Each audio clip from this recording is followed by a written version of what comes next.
Maintenant, on va expliquer le dernier paragraphe dans la leçon dipôle RLC en régime sinusoïdal. Le titre de ce paragraphe, c'est le facteur de qualité. Le facteur de qualité du dipôle RLC. C'est quoi le facteur de qualité? Tout d'abord, on va rappeler quelque chose. On a tracé ici la courbe de résonance, l'intensité efficace du courant en fonction de la fréquence. Ça, c'est I0, l'intensité efficace maximale du courant qui se réalise à la résonance. Ça, c'est la fréquence propre du circuit qui est aussi la fréquence de résonance. F1 et F2 sont les bornes du domaine de fréquence de la bande passante. Chacune de ces fréquences correspond à une valeur de l'intensité efficace du courant dans le circuit I0 sur racine de 2. Delta F représente la largeur de la bande passante. On a démontré que cette largeur a pour expression R sur 2πL. Tout le monde d'accord jusqu'à maintenant? F0, ça c'est la fréquence propre du circuit. F0 est donnée par la formule 1 sur 2π racine LC. Remarquons bien, ça c'est la largeur de la bande passante, ça c'est la longueur de la fréquence quoi, F0 à partir de quoi? De l'origine du repère. Ça c'est, cette distance représente F0, cette distance représente quoi? Delta F, largeur de la bande passante. Remarquons bien et imaginons bien. Si delta F est très faible devant F0, c'est-à-dire si on imaginons delta F très faible devant F0, on constate que la courbe devient de plus en plus étroite ici, ou aiguë. On dit que la résonance est aiguë. Tout le monde d'accord? Imaginons que F1 ou F2 sont très proches l'une de l'autre. Ok? Je constate que cette courbe devient très étroite ici. Et elle présente un pic, par exemple. Tout le monde d'accord? Lorsque delta F est très faible devant F0, la résonance devient aiguë. La courbe de résonance est très étroite, présentant un pic, par exemple. Ok, maintenant, d'autre part, si delta F est plus grand que F0, si delta F est large, ou elle est comparable avec F0, qu'est-ce que je constate? Je constate que la courbe est large dans cette région. On dit que la courbe de résonance est floue. Lorsque la bande passante est plus grande que F0 ou comparable à F0, la courbe de résonance d'ici devient large. La courbe de résonance est dit quoi? Floue. Donc, je constate que la comparaison de delta F à F0 présente une grande importance dans la détermination de quoi? De la nature de la résonance, soit une résonance aiguë ou une résonance floue. Pour cela, le calcul du rapport F0 sur delta F est très important pour préciser la nature de résonance, aiguë ou floue. Pourquoi? Remarquons bien, selon cette condition, F0 sur delta F est très grande, très grande devant 1. Lorsque le rapport F0 sur delta F est très grande, alors on a une résonance quoi? Aiguë. Maintenant, si delta F est plus grand que F0, alors le rapport F0 sur delta F est quoi? Est inférieur à quoi? À 1. Maintenant, la résonance est aiguë. Donc maintenant, le rapport F0 sur delta F détermine la nature de quoi? De la résonance, aiguë ou floue. Ce rapport est appelé facteur de quoi? Facteur de qualité. Notez quoi? Q, c'est F0 sur F. Ça, c'est le facteur de qualité du circuit. Q, ça, c'est le facteur de qualité du circuit. Tout le monde d'accord? Si ce facteur de qualité est très grand devant le nombre 1, on dit que la résonance est aiguë.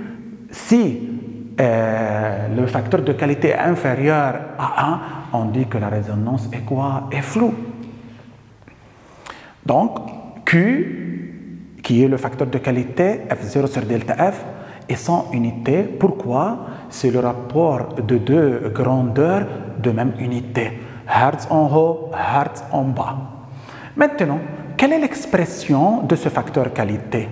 En connaissant l'expression de F0, 1 sur 2 pi racine LC, connaissant l'expression de la largeur de la bande passante delta F, c'est R sur 2 pi L, en remplaçant chaque grandeur par son expression, qu'est-ce qu'on obtient? 1 sur R racine L sur C. Tout d'abord, je constate que le facteur de qualité est indépendant de la fréquence d'alimentation, de la fréquence du générateur qui alimente le dipôle RLC. Il dépend seulement des caractéristiques du dipôle, résistance, inductance, capacité. Connaissant ces trois grandeurs, R, L et C, je peux facilement déterminer le facteur de qualité. Je peux déterminer le facteur de qualité, quoique le système n'est pas branché à aucun générateur. Tout le monde d'accord? OK. Maintenant, le facteur de qualité est indépendant de la fréquence du générateur. Maintenant, cette expression montre quoi? Si R est faible, la résistance est faible, le facteur de qualité est très grand, la résonance est aiguë. Si R est grande, le facteur de qualité est petite, la résonance est quoi? Est floue. Maintenant, une remarque très importante.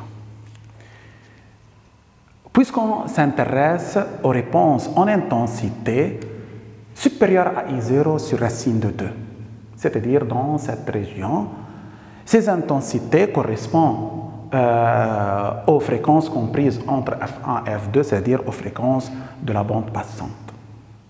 Maintenant, dans le cas où la résonance est aiguë, c'est-à-dire le facteur de qualité est très grand devant 1, la courbe de résonance dans ce cas est très étroite dans la bande passante, dans la région de la bande passante.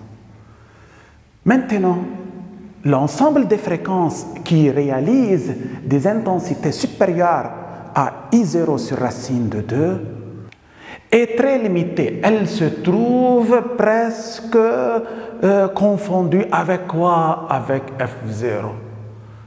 Elles sont très voisines de F0. Donc, on dit que le circuit est sélectif aux fréquences très voisines de F0.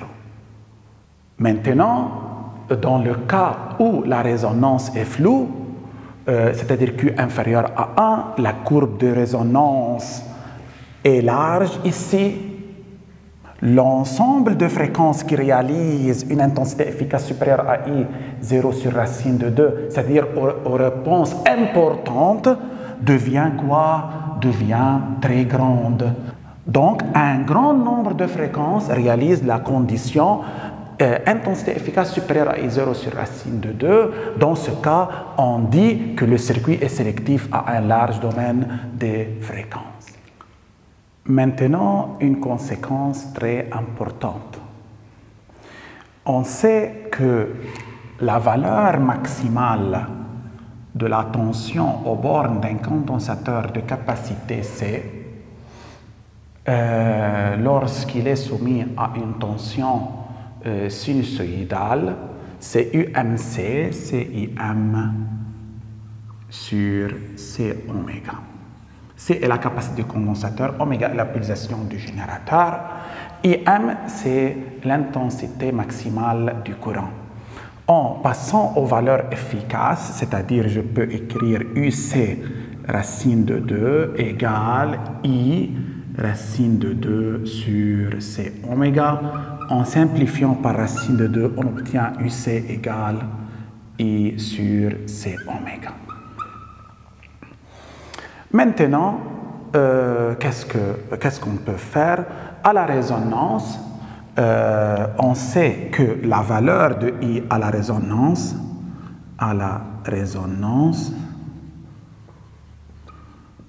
C maintenant est un dipôle, une partie du dipôle RLC série. On sait que I0 égale quoi? U sur R et oméga maintenant égale oméga 0 égale 2pi F0 ou 2pi 1 sur 2pi racine LC égale 1 sur racine quoi LC. Maintenant, en remplaçant ces expressions ici, qu'est-ce qu'on obtient? On obtient UC égale à la résonance, tout ça quoi? À la résonance. I, c'est U sur R sur C en remplaçant oméga par 1 sur racine LC égale à quoi? Égale U sur RC racine LC. Maintenant, en faisant entrer ça à l'intérieur de la racine, on obtient U sur R racine LC sur C au carré, c'est-à-dire c'est U sur R racine L sur C. D'autre part, on sait quoi? On sait que le facteur de qualité, c'est 1 sur R racine L sur C. Donc, je constate directement que UC égale Q fois U. Remarquons bien, ça c'est quoi? U multiplié par 1 sur R racine L sur C. Ça, c'est quoi? Tout ça représente le facteur de qualité. Donc, on obtient UC, c'est Q fois U. U, c'est la tension efficace aux bornes du dipôle RLC. Maintenant, si Q est quoi? Est plus grand que 1, il est évident de dire que UC est maintenant supérieur à U. Dans ce cas, l'intensité efficace, dans ce cas, la tension efficace aux bornes du condensateur est supérieure à la tension qui alimente le dipôle. On dit que nous sommes au phénomène de quoi? De surtension. Phénomène de surtension. Tout le monde d'accord? Remarquons bien, ça c'est le dipôle. Ça c'est la tension UC aux bornes de C. U, c'est la tension, U, c'est la valeur efficace de la tension d'alimentation. N'oubliez pas ça, ça c'est R, ça c'est L, ça c'est C.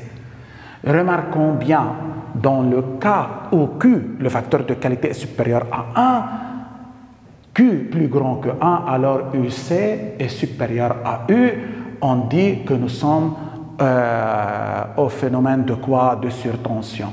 Lorsque Q est inférieur à 1, alors UC est inférieur à U. Donc, le phénomène de surtension ne se réalise pas. Maintenant, il est très important de noter que lorsque le facteur de qualité est supérieur à 1, à la résonance, on doit avoir un phénomène de surtension aux bornes de C. Il en est de même aux bornes de quoi? Aux bornes de la bobine. Tout le monde d'accord? Connaissant le facteur de qualité, je peux prévoir l'existence d'un phénomène de surtension dans un circuit donné à la résonance et je peux prendre les considérations convenables pour éviter ce phénomène. Donc, le facteur de qualité est très important.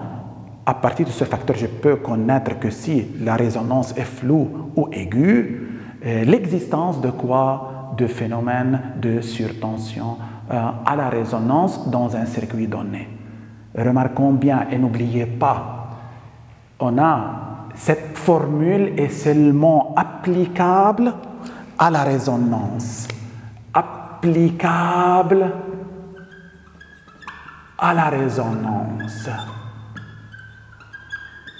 Tout le monde d'accord? Est applicable seulement à la résonance. Maintenant, allons-y aux exercices d'application.